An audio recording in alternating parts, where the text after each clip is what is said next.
So first, here's our Axiom 1 chart of the playoffs. So we've always started with the clients. What we try to do is we come up with their top 8 needs. And if you feel 6 of your top 8 needs, if you have 10 or more blue players, we use a color code system, blue players being the best, then red, then purple, then gray. So if you have 10 or more blue players, and then if you have a ratio of strike to blue of 2 to 1 or better, and a strike is a player that's descending, injured, and old. So it's a combination of production, age, and injury. That's our playoff guarantee.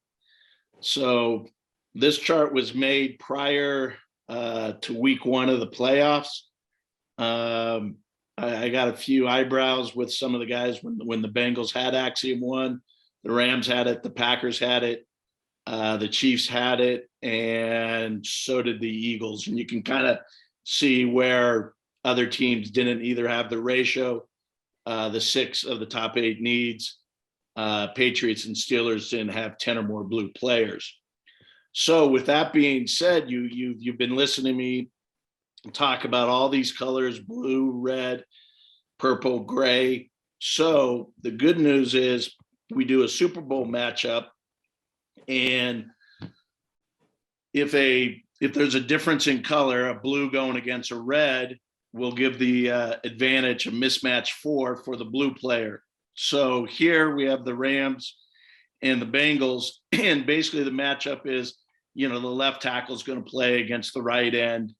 How I do receivers is if there's an advantage of 2 to 3, I call it a mismatch 4. So here would be the matchups in the game. Talking to Dr. Flynn earlier with maybe CJ Uzomah, the tight end for Cincinnati, at 70-80% max. I would take that +1 for him off, which then actually makes the overall matchups of the game of Cincinnati +1. So with that being said, I would say it will come down. You have both quarterbacks who are blue. You can really see the defensive line advantage for the Rams, but so do the Bengals. I don't think the offensive lines in this game, I don't think I'd put either one of them in the top 10. I don't know if they make the top half. So it'll be the blue playmakers on offense, and on Cincinnati, that's Burrow, Mixon, Chase, and Boyd. And for the Rams, that's Stafford and Kupp. And what will happen with the pass rush? And I thought it was interesting with Dean at the beginning. How much holding can they get away with?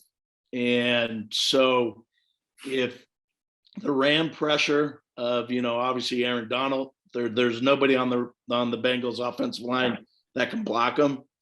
I hope the center slides wherever he is, but we'll see. And I even came up with another one of, I don't know if I'd put an H-back or the running back in the A-gap to chip and double team him there, how they sometimes do with the A-gap blitz. But I think everyone knows how good Aaron Donald is, and hopefully they plan for him, because I think if Burrow has time to throw, he can move the ball against the secondary. But with this being said, and with a +1 matchup, I think it'll be a close, exciting game.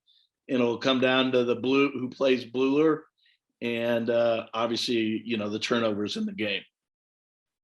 Hey, Gids, I had a quick question on that chart you showed. You had Burrow as a +1 against the Rams safety. I think it was Rapp there, but you didn't have Stafford as a +1 against Bates. Is Bates a pretty good safety in your view?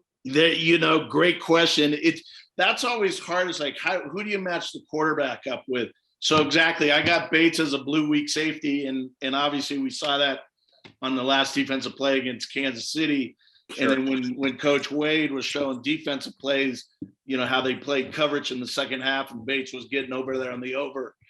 Yeah, I think that's the big deal, whether it's Rapp or Weddle playing that. I think Burrow has a matchup at the weak safety position. Did you said your Super Bowl prediction matchup is pretty accurate? Not that we're It's here. the last. This is the closest it's been.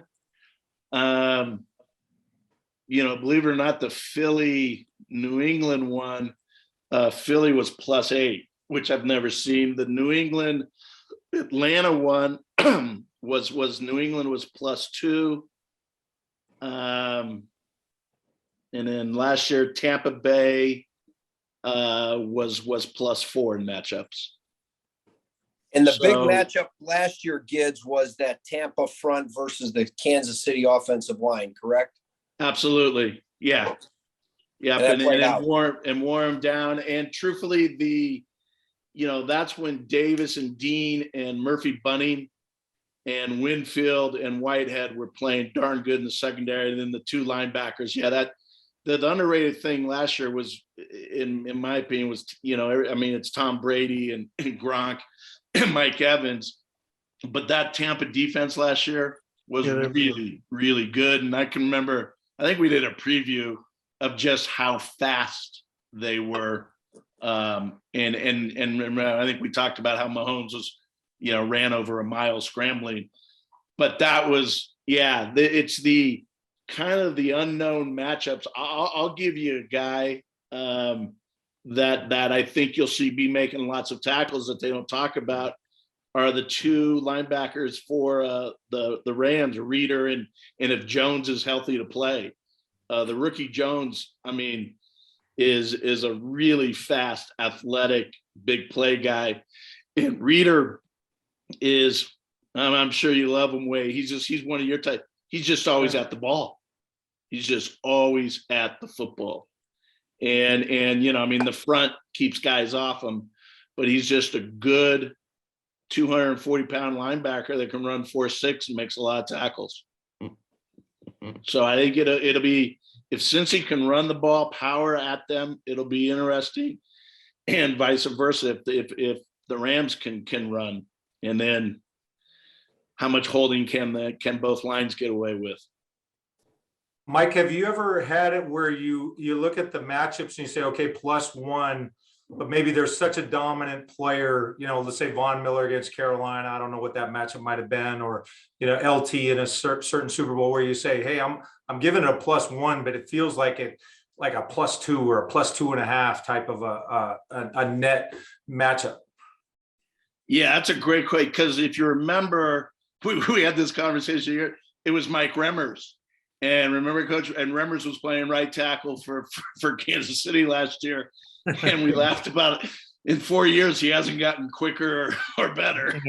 And so it's I had a Bill Pullian asked me this question. I haven't had the time to look at it, but it's interesting, Hugh, is, okay, what's more important, say the interior mismatch force, say the rush, or the skill position? And maybe that'll be an off-season study I can do. I don't know the answer, but exactly the dominant, like Aaron Donald, Von Miller, is that more important than say a Jamar Chase or Cooper Kupp mismatch for? And my gut right now is going to say the skill position.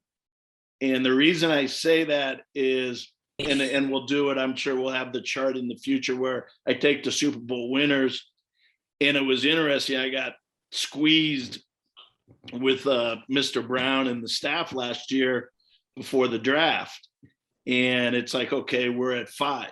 And if Sewell, the left tackle's there, and Chase, the receiver's there, who would you recommend on taking? And my gut's telling me, Mr. Brown wants me to say, the left tackle, because he wants another Anthony Munoz, so on and so forth. Both were blue in college. But I have this chart of 20 years of Super Bowl teams. And after a blue quarterback, the number one correlation on offense to winning is the blue receiver over the left tackle. And it wasn't easy. And I go, you take the receiver.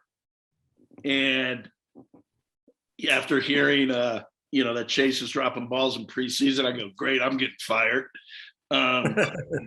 It was hard, but you have to. I went off of what the studies show and stuck with it. Both were I think going to be great players, but the way the game is now, and that it could have been different 20 years ago. Maybe it's the linemen, but the way the rules are, if they allow the receivers to run around, I think maybe the blue wide receiver is more of a factor than the blue pass rusher. Now, blue pass rusher the receiver may be 1A and the rusher is 1B, but that's the fun discussion. Now, what's interesting is if they do matchup and just say, hey, Jalen, you're wherever Chase goes, you go, then does Boyd or Higgins step up?